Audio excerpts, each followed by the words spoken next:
তো বন্ধুরা, আমি আরেকটি ভিডিও নিয়ে তোমাদের কাছে চলে এসেছি। তো আজকের ভিডিওটি হচ্ছে সমুদ্রে যখন জোয়ার এসেছিল, সেই জোয়ারের জল খালে কিভাবে ঢুকে গেছে। খালে ঢুকে গিয়ে খাল ভর্তি হয়ে জল পুরোপুরি রাস্তায় ছড়িয়ে পড়েছে। তো এই দেখতেই পাচ্ছ, উপর দিয়ে যে মেট্রো যাচ্ছে তার ঠিক নিচে যে খাল রয়েছে, সেই খাল পুরো ভর্তি হয়ে গেছে। ভর্তি হয়ে জল কিন্তু বয়ে চলেছে। আর যেখানে যেখানে নিচু জায়গা আছে, সেখানে সেখানে জল কিন্তু ঢুকে গেছে। তো ওইখানে দেখতেই পাচ্ছ, সামনে যেহেতু উঁচু জায়গা ওখানে ঢোকেনি, কিন্তু পাশে ডান দিকে যে জায়গাটা আছে সেই জায়গা থেকে জলটা বয়ে এসে এক জায়গা থেকে ঢুকে যাচ্ছে।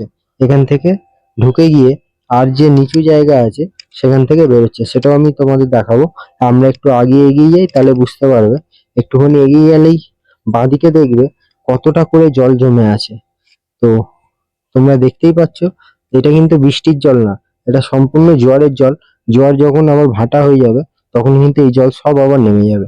তো এই রাস্তা দেখছো, এই রাস্তায় টোটালি জল, প্লাস ডান দিকে জল, প্লাস বাঁ দিকেও জল। তো ডান দিকে কত দূর পর্যন্ত জল আছে একবার দেখিয়ে দিই তোমাদের। ডান দিকে তাকালে ওই দূর পর্যন্ত দেখা যাচ্ছে যে ওই পর্যন্ত জল আছে। তো গাড়িগুলো আসছে, দেখো জলের ভেতর ঢুকে, মনে হচ্ছে না বর্ষা হয়েছে। অ্যাকচুয়ালি এটা বর্ষা না, এটা হচ্ছে জোয়ারের জল।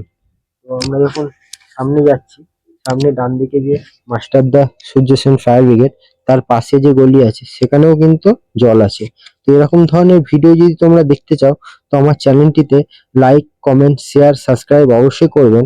আর পাশে বেল আইকনটি টিপে দেবেন, যাতে এরকম ভিডিও সরাসরি আপনাদের কাছে চলে যায়।